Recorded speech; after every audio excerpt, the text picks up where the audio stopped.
because quilts feel comfortable to them, and it's different than a fine art museum that people have a whole different feel about.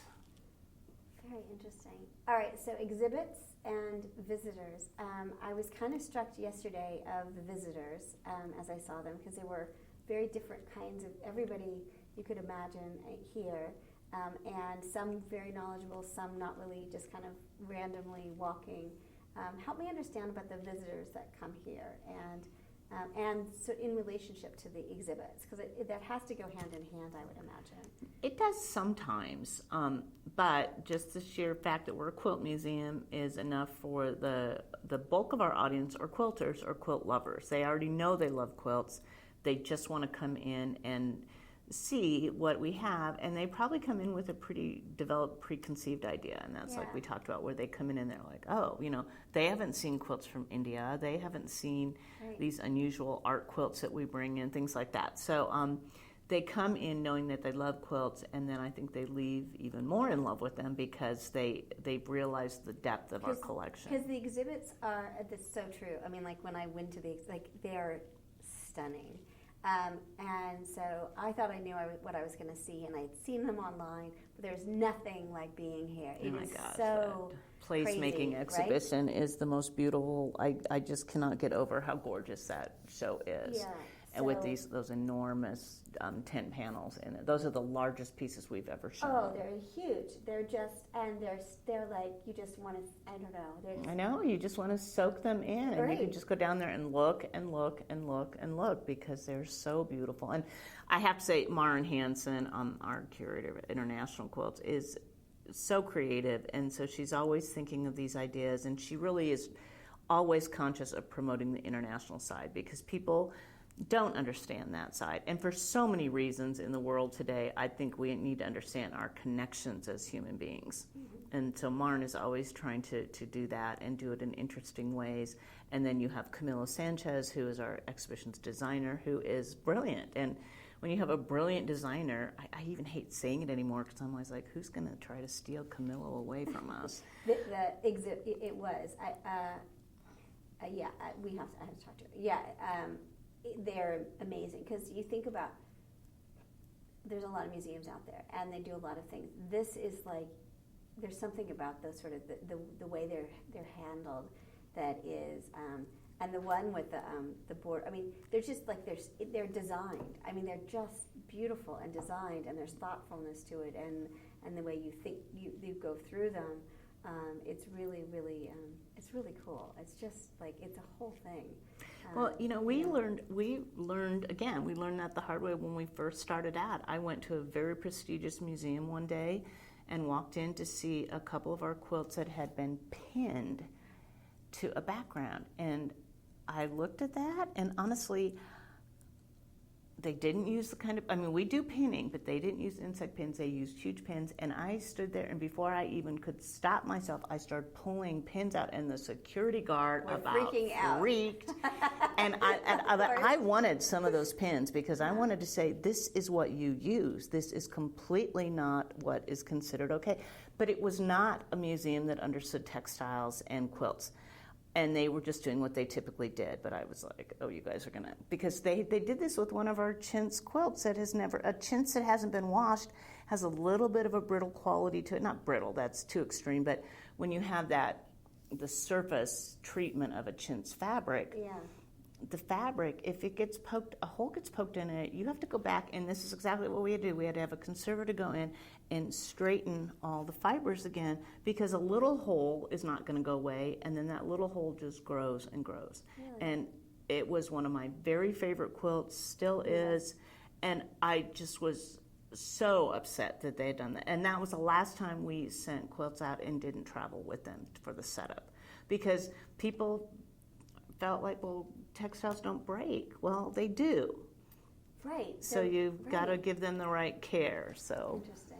So I would say, so let me send it back to you, which is the exhibits that it's the quilter that's coming, and you're taking them where they are, and then pushing them further with the exhibits. That you're opening them up to new spaces, new possibilities, really thinking about quilting in bigger ways, but you let them in by still having the traditional, sort of what they expect to see here is still part of the exhibit, but that you push it and you challenge them, and it's an educational experience and a visual experience that is, I mean, again, it is stunning.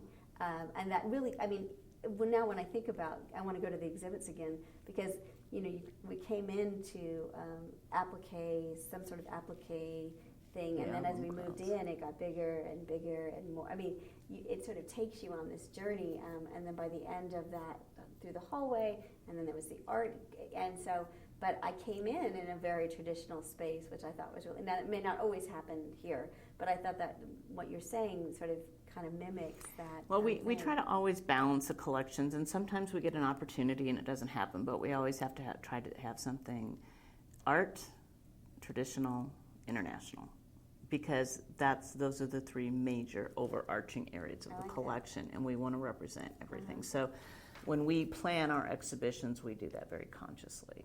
How long does an exhibition usually last? The longest we'll hang an exhibition for is 6 months. We've extended it a little bit because we were a little short-staffed, and everybody works on exhibitions in one way or another. And so when you're short-staffed, that becomes an issue.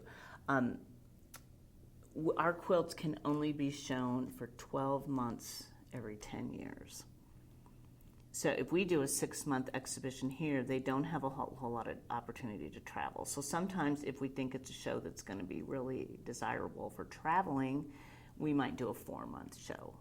But we don't go much shorter than that. What, 12 months every 10 years, because that is the standardization of keeping them in good health?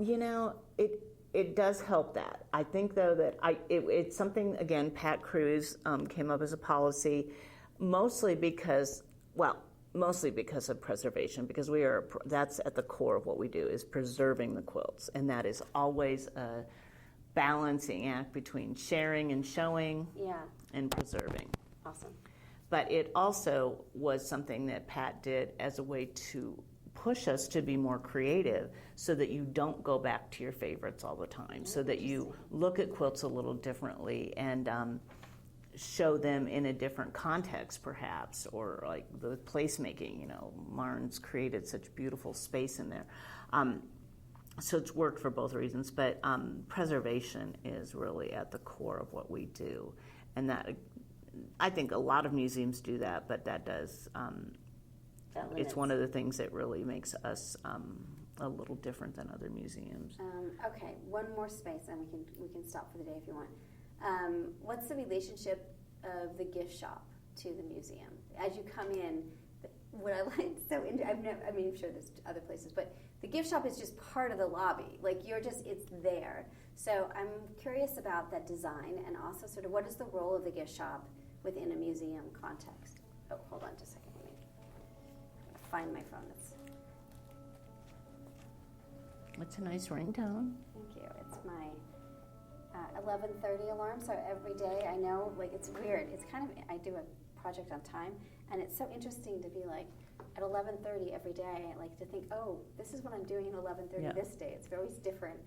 Sorry. I think our gift shop is, obviously, it's a way for people to take a little bit of the museum home with them. So I like the fact that we do a lot of products that relate to the exhibition, and that's the, Dean and Ruth are the ones who are in charge of developing new products and products that really, like I say, people get to take, I think everybody likes to take a souvenir home. I love gift shops, But I think also just having related items, having everything from fabric and tools to high-end clothing and jewelry, it's just a part of the experience. And I think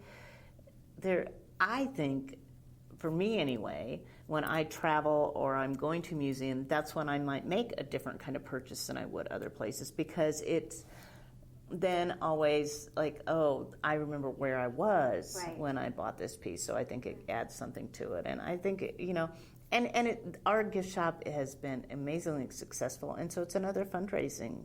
That was the other part I was going to ask, for is us. sort of on fundraising. How important is the gift shop to your overall budget? I don't know percentage-wise, but I will say that it brings in a very tidy amount every year and has grown and grown. When we first had our shop was originally on the second floor where you see the schoolhouse quilts right now. Oh, interesting. And people just didn't.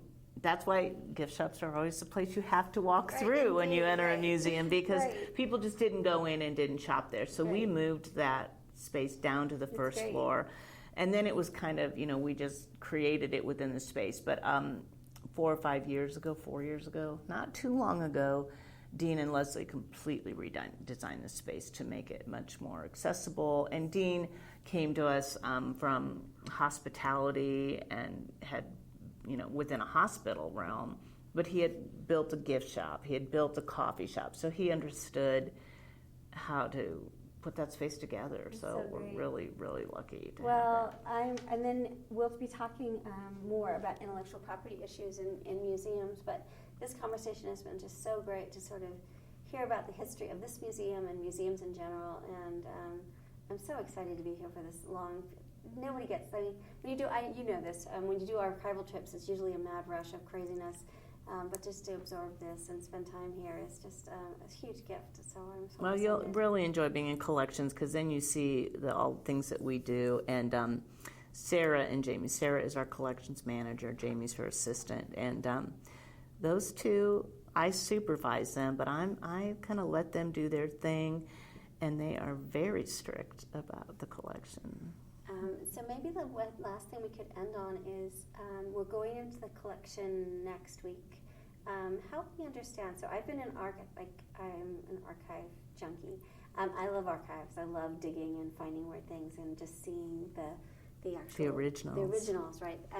Digital archives are insanely great because you can be in your house in the middle of the night and do it. But there's nothing really like just seeing that paper and finding that note about something and just being like, oh my God, this changes everything, right? Yeah. Tell me about fiber and collecting and archives and what we're going to see next week and how to understand what we're doing with that. Well, when we acquire pieces, we always ask, say, a living artist, we always ask them for archival representation of their artwork and their career. For traditional quilts, we always hope that there's written documentation. Can we get a photo of the quilt maker? Is there more information? What can we garner from that person? So it's hugely important because we feel, in fact, we were very fortunate because my sister being the archivist on campus, we both do the same thing, but she does it with papers, I do it with quilts. But the library and archives came to us and said, can we establish a quilt archive? So cool.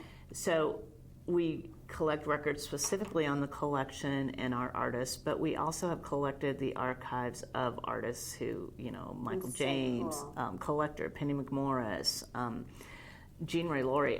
I love telling the story because this is why I love my job so much. So on a Monday morning, and this often happens on Monday mornings where people have gotten their plan together and they call, and Jean Ray Laurie was represented by someone who I knew, and she called me up and she said, well, I have a question for you, but there's a stipulation, but Jean Ray Laurie is looking for a place for her archives and her quilts. And I was like, yes.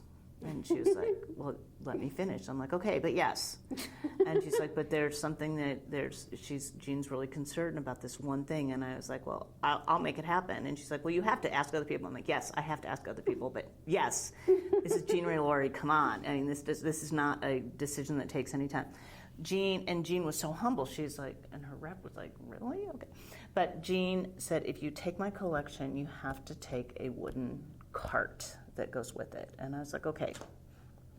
She's like, well, and the cart was actually made for Jean so that and I don't remember who did it, but somebody who was created this whole thing where all these artists made Jean a birthday card out of fabric, so like little 6x6 maybe inch cards, and the cards fit into this little wagon. So on her birthday, they brought her this cart and all these pieces. And no, we don't take objects like that typically, but I was like, well, of course we'll take that. Are you kidding? So Jean gave us more than 40 quilts. She gave us all of her teaching materials, all of her teaching samples. Cool. And she did a lot more gosh. teaching than just quilt. She did felt. She did, she's got 26 books on different things. She was so sweet.